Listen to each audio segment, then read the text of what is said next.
la administración financiera gubernamental, los 5 principios liminares, hemos visto los 6 sistemas de administración financiera, 2 que son de carácter general o integradores y los 4 que son complementarios.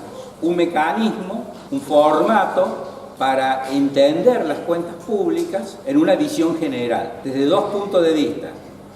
Un punto de vista monetario, vulgarmente llamado financiero, que es el estado de ahorro, inversión, financiamiento, y desde el punto de vista real, con el lazo con la función de producción pública. O sea, con las 3 familias de programas presupuestarios, con énfasis en consumo, con énfasis en inversión y con énfasis en financiar. Este cuadro se puede utilizar para distintos tiempos, para el año N. Será un esquema ahorro, inversión, financiamiento preventivo, porque estoy estimando recursos y gastos para el año N, que lo hemos visto en ese desarrollo didáctico, cómo pasamos de un presupuesto impresentable, con necesidades de financiamiento no cubiertas, a un proyecto de presupuesto presentable. Esto lo vamos a comprobar con el presupuesto enviado al Congreso Nacional el día 15. ¿Cuál es el primer cuadro que establece la información pública? El estado de ahorro, inversión, financiamiento, que además es obligatorio por la ley 25917. Estas previsiones de gastos y de recursos en el transcurso del año se van ejecutando. El gasto se va a ejecutar. Si yo tengo un presupuesto de 120 pesos de gastos, vamos a suponer de recursos por 120 pesos.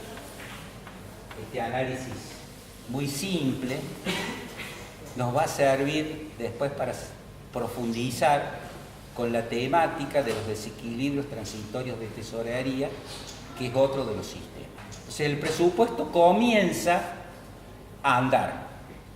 Al 1 de enero del año N, tengo lo que se denomina el crédito autorizado. ¿Qué es lo que es el crédito autorizado? Es el máximo que el Poder Ejecutivo puede gastar. Entonces, lo máximo que puede gastar el Poder Ejecutivo durante todo el año son 120 pesos. Respetando, obviamente, las distintas distribuciones de gastos, según sean por finalidades, según sea por objeto del gasto, por institución, por programas, teniendo en cuenta que cada peso de los 120 pesos que se van a gastar, lo vamos a calificar de distintas maneras con los clasificadores tradicionales y los clasificadores modernos, pero es siempre el mismo peso. Este crédito autorizado es la autorización máxima para gastar. El Ejecutivo en el curso del año, que lo vamos a simplificar, tiene facultades, artículo 37 de la ley 24156, y una cláusula que año a año se está repitiendo en el presupuesto, que es el aumento automático del gasto según la recaudación real sea superior a la recaudación proyectada. Ya vamos a ver esto qué significa, pero vamos a suponer que no hay ni incrementos ni decrementos del gasto durante el año, que van a ser 120 pesos. La administración comienza a funcionar. Los distintos servicios administrativos financieros responsables, que son los ejecutores de los 6 sistemas de administración financiera, salvo el de crédito público, que decíamos que está descentralizado en la concepción, como la descentralización, señalan sus deseos de gasto. Van los distintos responsables de los programas o de las reparticiones si no hay programas. Generalmente el responsable de una institución es el responsable del programa de esa institución y pide al servicio administrativo financiero que le realice una reserva interna. La reserva interna es a los efectos de ordenar el gasto. No hay ninguna relación, ningún vínculo, ni con los contratistas de obras, ni con los proveedores de bienes y servicios, ni con los agentes públicos que van a cobrar sus sueldos todos los meses. Es una reserva interna, es una afectación previa o preventiva. También se denomina afectación preventiva la reserva interna. Es a los efectos ordenativos, estadísticos, si ustedes lo quieren hacer, que de la misma manera que se hace una afectación preventiva por 5, puede venir después el director de repartición, no voy a usar esos 5 voy a usar 3 pesos para otro tipo de gasto, según las facultades que tenga. No se puede gastar porque hay límites para gastar. Lo vamos a ver con el sistema de contratación. Esta reserva interna no puede ser nunca mayor que total del gasto. No puedo pedir reservas internas más de 120 pesos. Vamos a poner 115 en el acumulado hasta fin de año. Sobre este presupuesto, que hemos definido que es el total del máximo que se gasta, se hacen reservas internas por 115 pesos, se comienza a ejecutar el gasto. Nosotros hablamos que un presupuesto es una previsión para gastar y un cálculo de recursos. Este presupuesto se lo ha definido como equilibrado y se prevé gastar 120 pesos en el presupuesto y se prevé recaudar 120 pesos. Equilibrio absoluto. Estamos dando cifras muy simples por una razón didáctica. Esta voluntad, que es el presupuesto de querer gastar, hay que ejecutarla durante el año. Porque para eso es el presupuesto, para permitir que la administración pueda cumplir con sus fines. Esa ejecución del presupuesto es de responsabilidad del sistema de contable, del sistema de registro contable. Pensarlo en términos de una empresa privada, elaboras un presupuesto y en ese presupuesto vos decís, esta empresa va a gastar en el año N 120 pesos. Las etapas con que se ejecuta el gasto en el sector público son más complejas que en el sector privado, porque está impreso del principio de legalidad. En la práctica de la ejecución del presupuesto, que es lo que toma el sistema contable, la responsabilidad del sistema contable, hay una primera acción de los distintos organismos que piden reserva de partida, porque si no después no lo van a poder gastar. A fin de año, las reservas internas o afectación preventiva, nosotros hemos supuesto 115 pesos. Si ustedes van a verlo a la cuenta general del ejercicio, que es el balance del Estado, van a encontrar en cifras, por supuesto, mucho más complejas. Esta reserva interna no puede ser mayor que el crédito autorizado, porque no me pueden los organismos pedirme más de 120 pesos. Pero esta reserva interna es a los efectos de establecer un orden dentro de la administración. Pedidos, reservas. Sobre estas reservas internas, estas afectaciones preventivas, se ejecuta un sistema de contrataciones. Contrataciones a proveedores, contrataciones de obras públicas y contrataciones con el personal, por más que sea personal de planta permanente. Esta reserva interna se va a ir comprometiendo durante el año. ¿Por qué?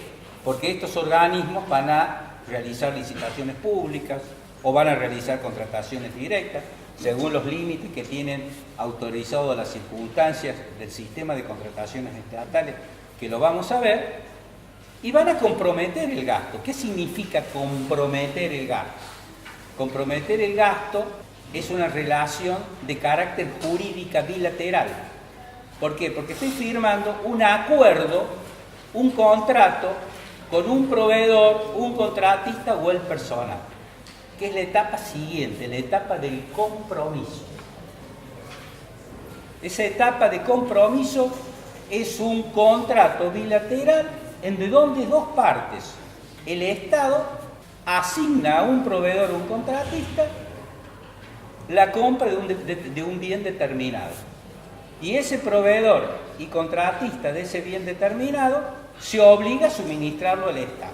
Esta etapa del compromiso, que también va a ser algo menor, vamos a poner 112 pesos, acumulada, vuelvo a decir, al 31 de diciembre del año N, esa etapa de compromiso ya no es de carácter estadístico interno, es de carácter jurídico y legal, porque se ha establecido un contrato, como cualquier contrato que establece una empresa privada con un proveedor. Se firma un contrato de alquiler, una orden de compra después de una licitación, y estamos en la etapa siguiente, que es la etapa del compromiso. Esta etapa del compromiso es una etapa de carácter jurídico, de carácter legal, vuelvo a insistir, porque el Estado se compromete a recibir bienes por 112 pesos de máximo en los tiempos del vencimiento de ese contrato. Estos bienes ingresan al Estado, y cuando ingresa al Estado un bien, recuerden un principio fundamental de la contabilidad. ¿Cuál es el principio de ejecución de un gasto en un sistema contable? El principio del devengado. Ustedes registran por el devengado, o sea, imputan un resultado pérdida o una cuenta de activos según el bien se capitalice o no, a un proveedor. Ese es el momento del devengado, el momento generalmente aceptado en las normas universales en materia de registro contable. Entonces, estos bienes que se han comprometido por 112 pesos ingresan a la administración pública. Ingresan a la administración pública y es el momento del devengado.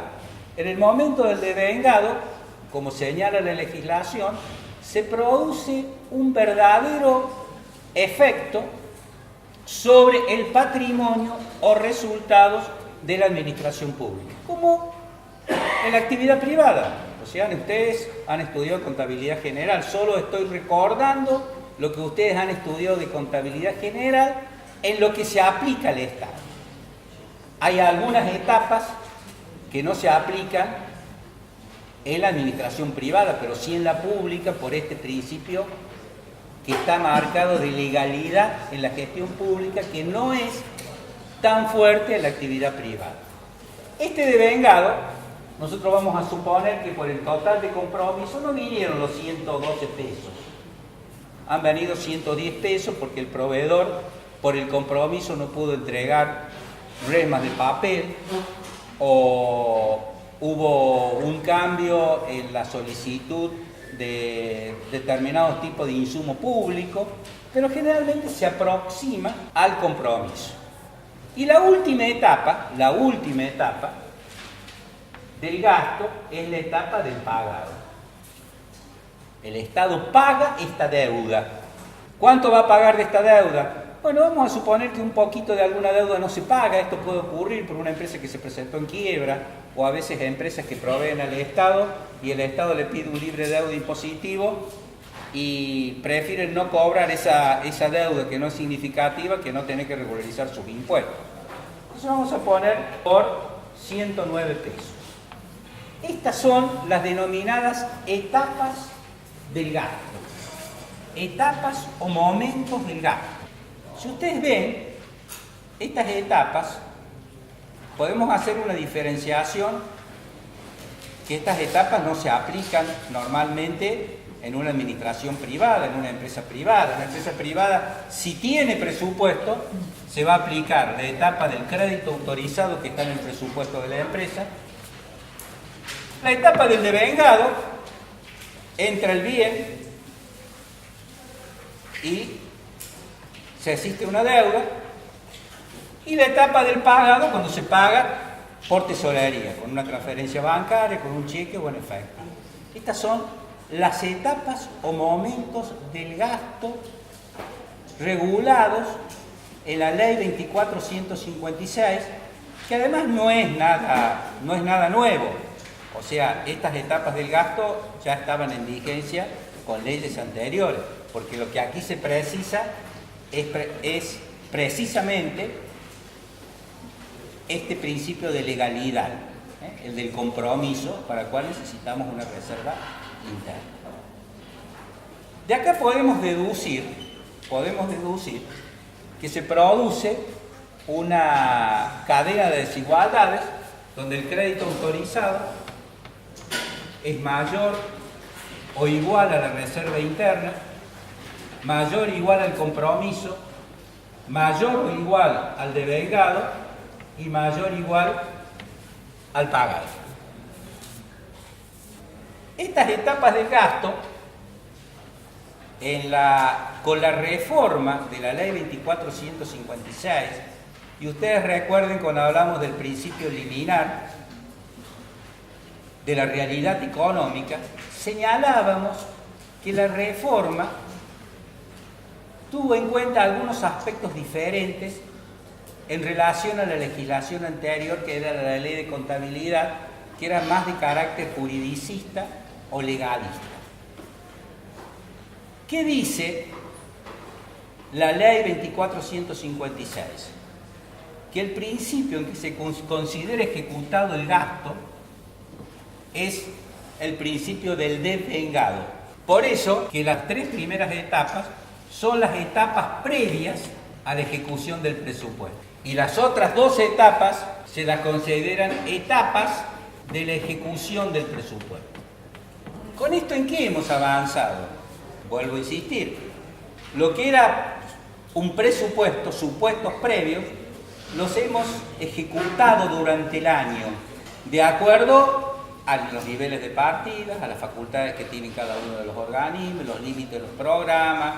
Hay que respetar la distribución de los créditos presupuestarios por partidas, eso tiene su límite. Hay una flexibilidad que dispone el artículo 37, que era una de las anclas del artículo 46. Estas son las etapas del gasto. Identificar las etapas del gasto es esencial para determinar la evolución de las cuentas públicas cuando se está ejecutando el presupuesto. Vamos a suponer que estoy a mitad de año y de un crédito autorizado, que es el máximo de 120 pesos, yo me he comprometido por 80 pesos. ¿Qué les parece a ustedes? No hay una simetría entre lo que sería un ritmo de ejecución del presupuesto con la asignación máxima que está en el crédito autorizado.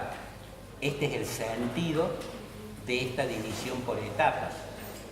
También la reserva interna pretende ordenar internamente, pues se llama reserva previa o reserva interna o afectación preventiva, que no es de obligación legal, es un orden interno, lo dice la misma palabra. En cambio, el compromiso es de naturaleza jurídica. Yo he firmado un contrato con un proveedor y con un contratista. Estas etapas del gasto, que la reforma de la 24.156 introduce por el principio de la realidad económica un criterio totalmente distinto del existente con la ley de contabilidad, porque se considera ejecutado el gasto al momento del devengado, como en cualquier organización privada. Vuelvo a insistir, el principio del devengado es el principio contable aplicado universalmente para las organizaciones privadas.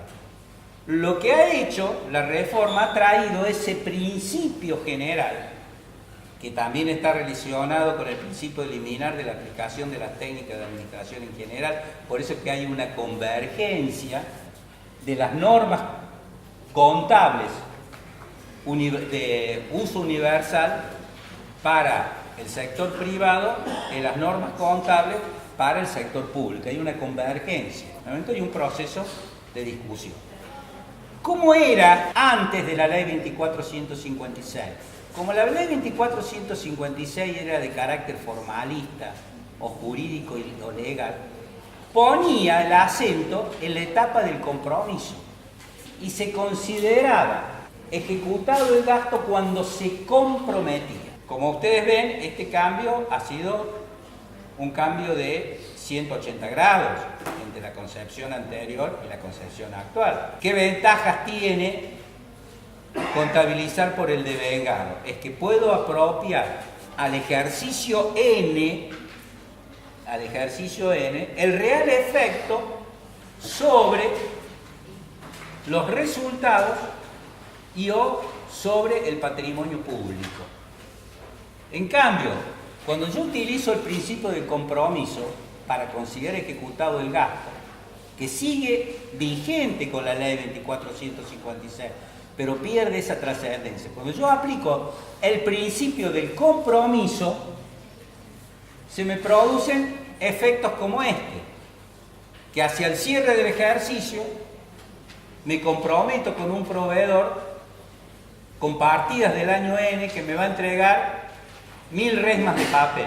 Pero las mismas resmas de papel me las va a entregar en el año N+1.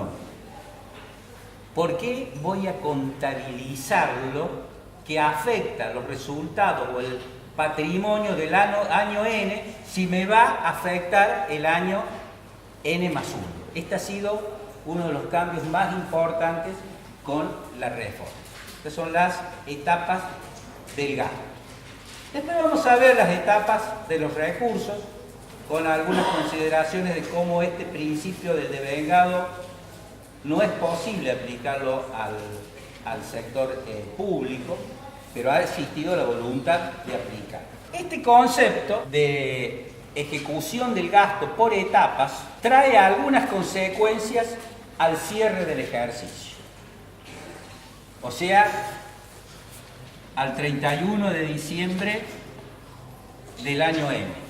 Al 31 de diciembre del año N hay compromisos,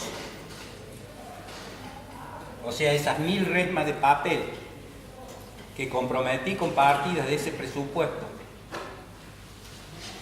que no van a venir el año N, sino el año N+1. O sea, son compromisos no devengados.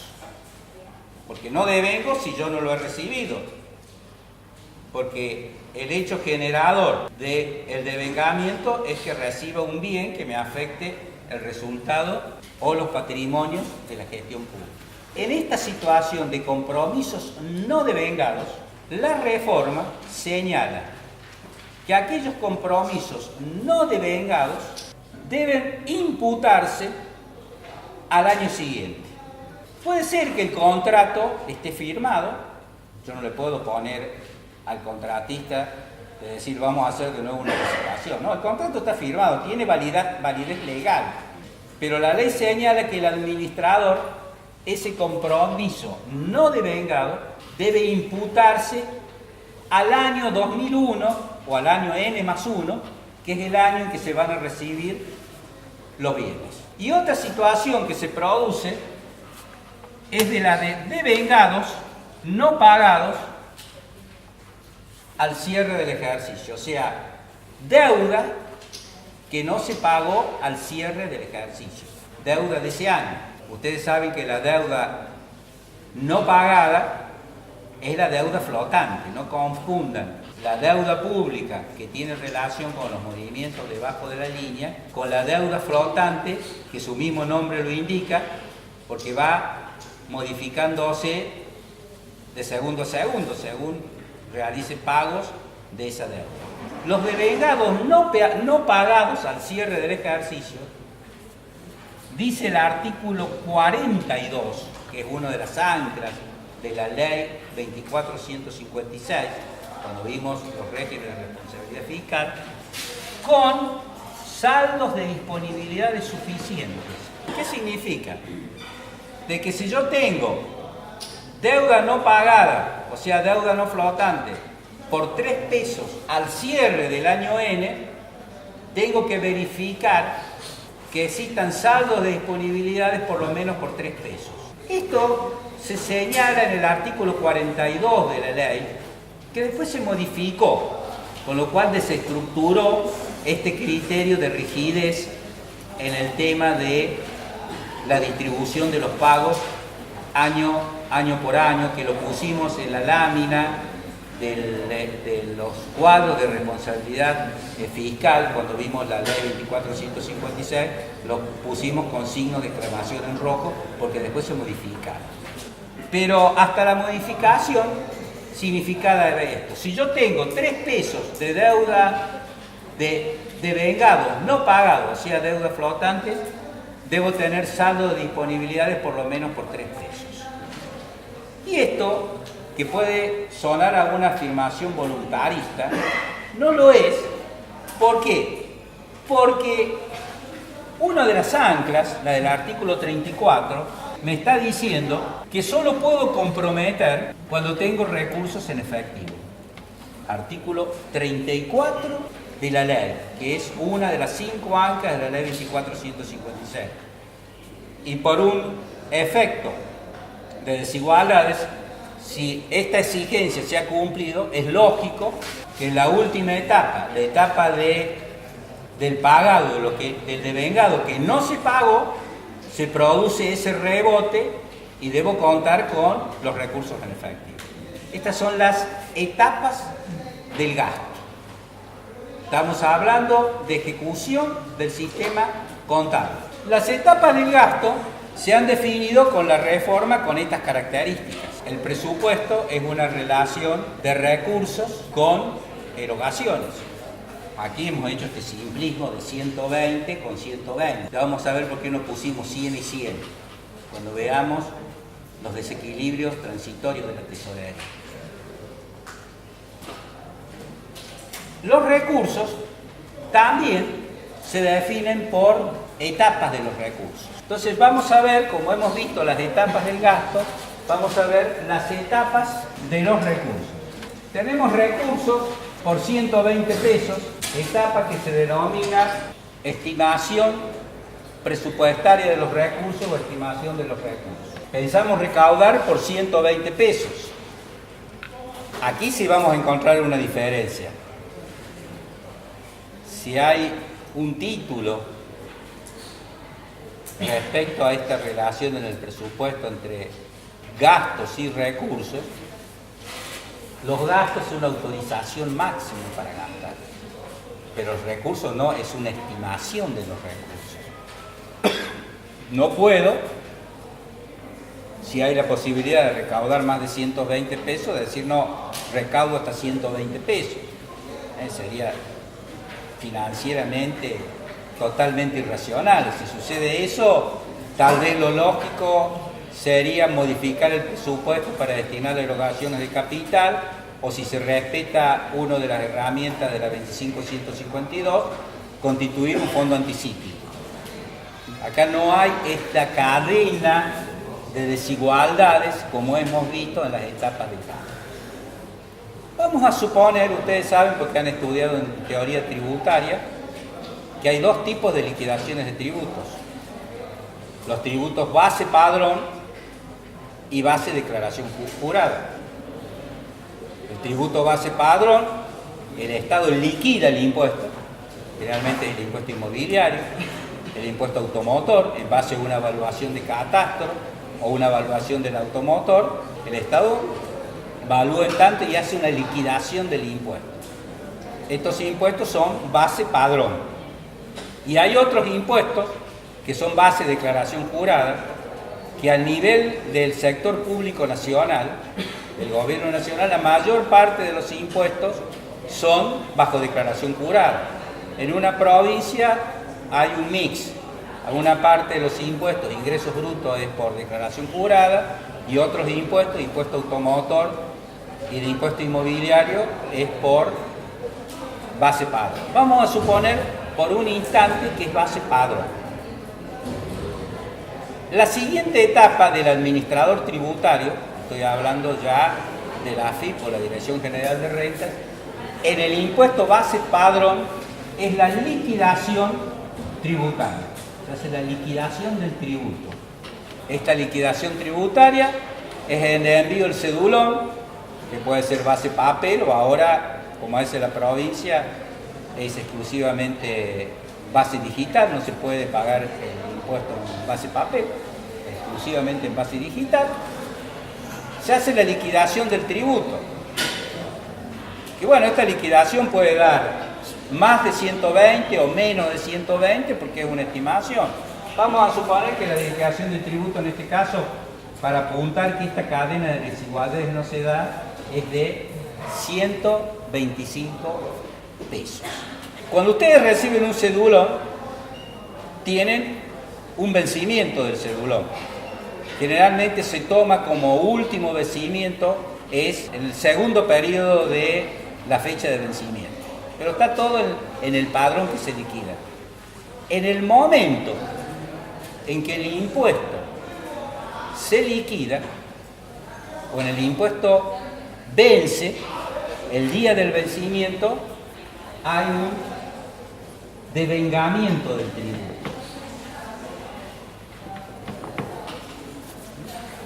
El tributo se devenga. Hay una deuda a favor del Estado. Es un título ejecutivo. ¿Qué significa esto? Que el Estado con un cedulón que vence, al día siguiente puede accionar ante un juez que este contribuyente no le está pagando los impuestos. Y el Estado no tiene que demostrar nada, por eso es que es un título ejecutivo. Entonces el devengamiento es en el momento en que vence el impuesto. Estamos hablando del impuesto sobre base padrón. Y la última etapa de estos impuestos, que algunos contribuyentes lo pagan días antes del vencimiento, los más cumplidores, otro el día del vencimiento y ustedes ven las grandes colas, y otros no lo pagan, que es el momento del percibido.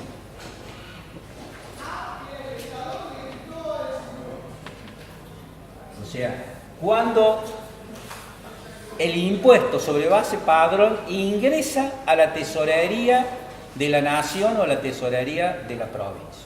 Vamos a poner también la cifra de 125 pesos. Cuando se reglamenta la reforma y en los documentos de la reforma, existía una intención de unificar los criterios de considerar ejecutados los gastos en el momento del devengado y los recursos en el momento del devengado, que es el criterio de la actividad privada. Esto que es posible hacerlo, es posible, no es nada sencillo en los impuestos base padrón.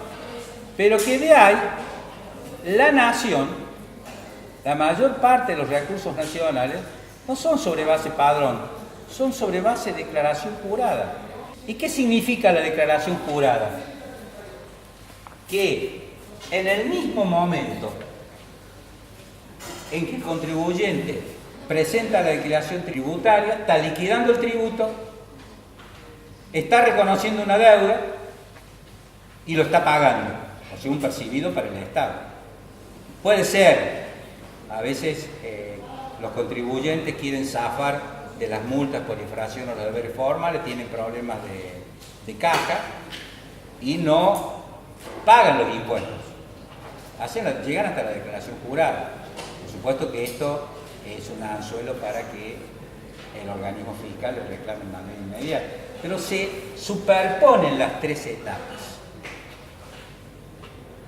Podemos decir, en un sentido realista, que el sistema de ejecución de gastos en el orden nacional y provincial también y municipal, en todos los órdenes, con este criterio de la Ley de Administración Financiera, es de carácter mixto. Es devengado por los gastos y es en el momento del percibido en materia de recursos, por esta superposición de etapas.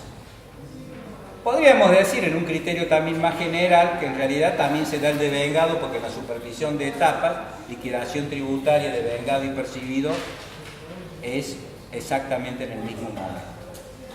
De todas maneras, este criterio de esta dificultad que existe en definir las etapas de los recursos, vuelvo a insistir porque la mayor parte de los recursos tributarios son base de declaración jurada en el orden nacional, muy importante en el orden provincial y en el orden municipal también, porque comercio e industria se paga bajo declaración jurada en todos los municipios. Esto no dificulta lo que es el proceso de contabilización y va en línea con esta restricción que habíamos hablado del artículo 34, de que el compromiso debe ser menor o igual a los recursos en efecto. Ancla de la Ley de Administración Financiera 2456. Este modelo de etapas de gastos y de recursos es de aplicación hoy universal en todos los estados del mundo. Lo único que ha hecho es incorporar cuestiones de responsabilidad legal que son más fuertes en el Estado de toda la técnica que deviene de los marcos conceptuales, como se llama actualmente, en materia contable. Por eso que les decía que hay una convergencia, hay una discusión entre la FAPSE, o sea, la Federación Argentina de Consejos Profesionales, las contadurías generales de la Nación y de las provincias, sobre cómo se establece una norma. Pero es una discusión en última instancia de la autoridad que tiene cada organismo, el organismo profesional y la contaduría general en fijar la norma. Pero lo cierto es que hay una convergencia en homogeneizar las normas de ejecución contable para el sector público y para el sector privado.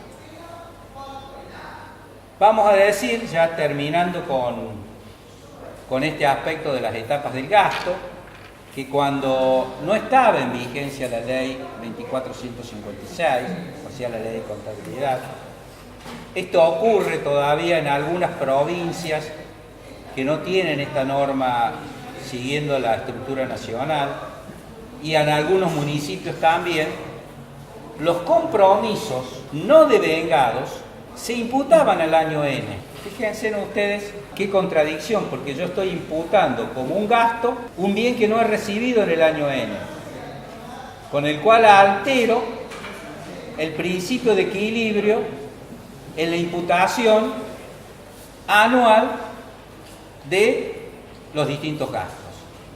Y estos gastos no devengados constituían lo que se denominaba el listado de residuos pasivos.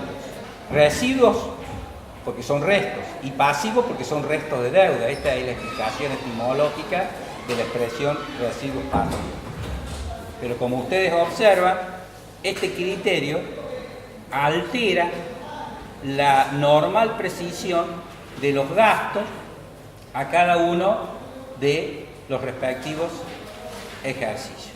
Cuando ustedes ingresan al estudio del sistema contable, se van a encontrar donde hacemos una relación de las normas contables, las reglas de contabilidad pública generalmente aceptadas, pero donde más hacemos hincapié son referidos a las etapas del gasto.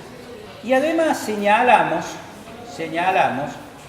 que en este marco sistémico de la integración entre los 6 sistemas, pero fundamentalmente entre los dos grandes sistemas integradores, lo único que hemos hecho nosotros aquí es toda la información presupuestaria de previsiones de recursos y de gastos las hemos ejecutado el año N con la configuración en estas etapas del gasto.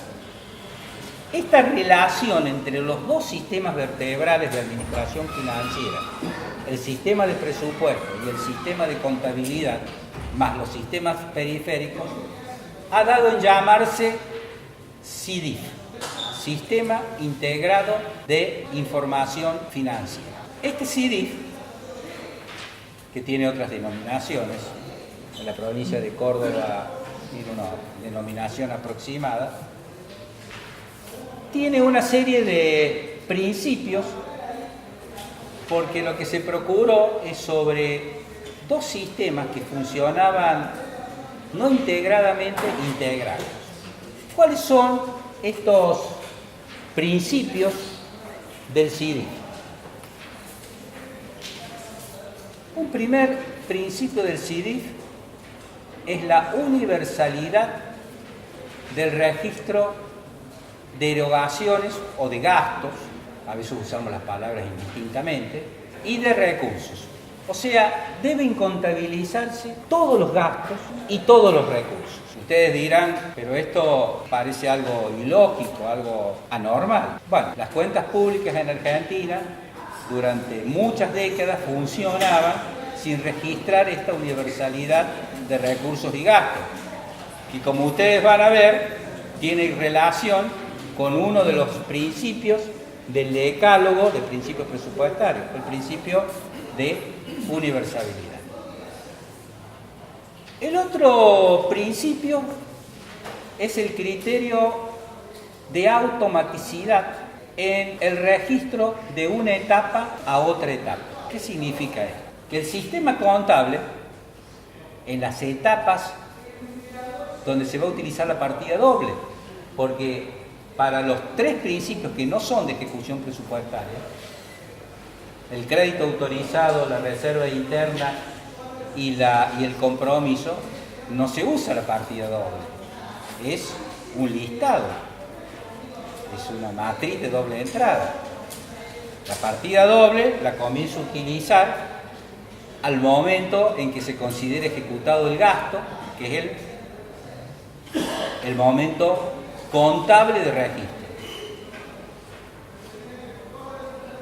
Esto señala que el sistema debe operar de tal manera que exista una automaticidad en los registros de base de vengada a base caja o del pagado. Después vamos a ver cómo los asientos contables, en base a lo que sería el tercer principio, una base universal de datos, una base única de datos. Aunque esto pareciera una rémora, algo extraño, cuando se comenzó a hacer la reforma, los clasificadores contables no se podían compatibilizar con los clasificadores de pagos de la tesorería. Sobre estos principios se fue estructurando el SIDIF y hoy podemos decir, y lo está señalando las propias leyes de responsabilidad fiscal federal, hay una exigencia a que se estructuren sistemas de información financiera que sean homogéneos, tanto en los clasificadores presupuestarios como en las cuentas contables para permitir la integración. Cuando nosotros hablamos de presupuesto, hablamos de clasificadores, los tradicionales y los clasificadores modernos. Y cuando hablamos de cuentas, estamos hablando de cuentas contables, cuando se ejecuta el presupuesto. Pensemos un ratito, porque hemos hecho algunas comparaciones con la contabilidad privada. El compromiso, que así se resultaba antes, también existe en una empresa privada. En la empresa privada se da una orden de compra. Ahora, tanto en las materias que han estudiado en la Facultad de Contabilidad, como en la experiencia de trabajo que ustedes tienen, ¿ustedes hacen un registro por el compromiso? No, hacen un registro por el devengado. Porque hacer un registro por el compromiso sería el absurdo de hacer una contabilidad por asientos de orden. Si tiene una gran significación en un momento determinado y sobre todo al cierre del ejercicio, un contrato que sea firmado que pueda afectar en mayor o menor grado el balance de la organización privada, ¿qué es lo que hacen? Hacen un asiento de orden. Un asiento de orden, ustedes saben, que es expresar en un registro este peligro o este compromiso futuro, pero en tanto no se impacte sobre el patrimonio de los resultados, no lo contabilizo como un asiento contable en el sentido de afectar patrimonio y resultados. Estas etapas del gasto y estas etapas de los recursos, ustedes lo van a ver en el texto con las mismas definiciones, obviamente, más explicitado, y van a encontrar un cuadro comparativo donde van a ver para cada etapa del gasto en qué momento se produce, qué significa y qué documentación se tiene en cuenta. Por ejemplo, en el crédito autorizado, ¿cuál es el documento? Y lo que dice el presupuesto. En la reserva interna, ¿cuál sería un documento? Una orden de pedido que me hizo un director al servicio administrativo, que me reserve una partida. El compromiso ya es un documento legal, formal, porque es un contrato, es un convenio, o puede ser un decreto, puede ser una ley, donde hay vínculos jurídicos bilaterales entre el Estado y un tercero, un contratista, un proveedor o el empleado. El devengado significa que he recibido esas resmas de papel. ¿Y quién las ha recibido? Un funcionario autorizado. Y si he recibido esas órdenes de papel, han ingresado a la administración, puede ser como una pérdida, como una cuenta de resultado o como una cuenta patrimonial, o ambas a la vez.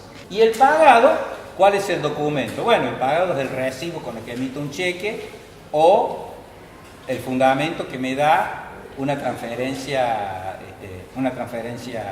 bancaria. Todo esto constituye este esquema de las etapas del gasto. Y ustedes van a ver que cuando el Estado presenta su balance, que no se denomina balance del Estado, porque la Constitución le da una denominación de cuenta de inversión, que es un nombre, por cierto, confuso. Es decir, cualquier ciudadano puede pensar que la cuenta de inversión es el listado de las obras públicas. Tiene una denominación muy vieja, porque inversión significa destino del gasto. No se olviden que nuestras constituciones tienen registro de léxicos de fines del siglo XVIII, en algunos aspectos, en otros se ha modernizado. Pero cuando vean cuenta de inversión, ustedes van a tener que pensar en un balance del Estado. Y es tanto esta convergencia hacia los criterios de los marcos conceptuales contables, que el balance del Estado, definido por una disposición de la Contaduría General, porque es el órgano rector, ese balance del Estado tiene dos estados. Un estado patrimonial y un estado que no es estado de resultados, ni estado de pérdidas ni ganancias, como en un ente con fin de lucro. Se llama cuenta corriente o cuenta de gastos y recursos corrientes, que precisamente es la que trasladamos como cuenta de ahorro en el estado de ahorro, inversión, financiamiento. Nosotros hemos constituido un estado de ahorro, inversión, financiamiento del presupuesto.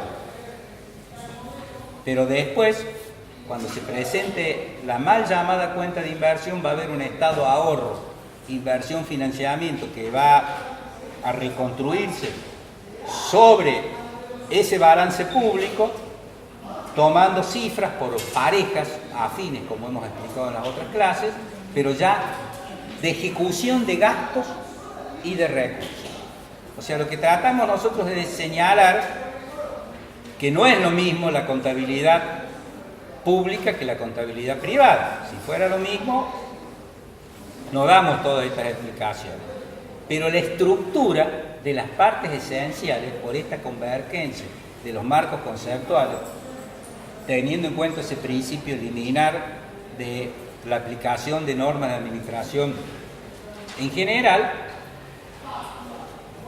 se familiariza con muchos de los aspectos que ustedes han estudiado en la contabilidad privada, salvo algunos muy especiales.